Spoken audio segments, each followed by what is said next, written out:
It's taken me, I think, 3 years to write this book, and it's given me an amazing excuse to dig really deeply into the whole of Scripture, which has been such a joy. And I offer this book to people who want to think along those lines and who don't have 3 years to dedicate to that question.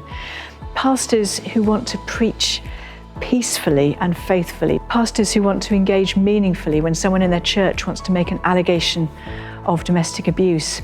People who want to know how to respond when their president or their prime minister says, let's go to war. People who want to know how to respond when their son or daughter says, I want to join the military.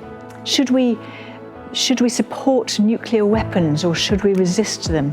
How should we stand against systems of violence? What does violence look like? Is it just people hitting each other and killing each other, or does it run more deeply than that? There's a huge cultural question right now around whether violence is about, whether evil is wickedness in individual people or whether it's structural. And I think we need to learn from both of those, and Scripture teaches both of those, and they interact with each other. And violence is so much part of that, the violence that's at the seed of each of us. Each of us has violence in our hearts, and I want to discover how to undo that violence. I want to discover how to walk more faithfully in the way of the Prince of Peace. I want to follow the Spirit where He leads. I want to follow truth where it leads, and I want to find the ways of peace. Jesus stood and wept over Jerusalem, and He said, if only you'd known the things that make for peace. And my heart's cry is, I want to learn the things that make for peace, and that's been one of the deepest questions I've been asking as I've been studying. And I offer this book. It's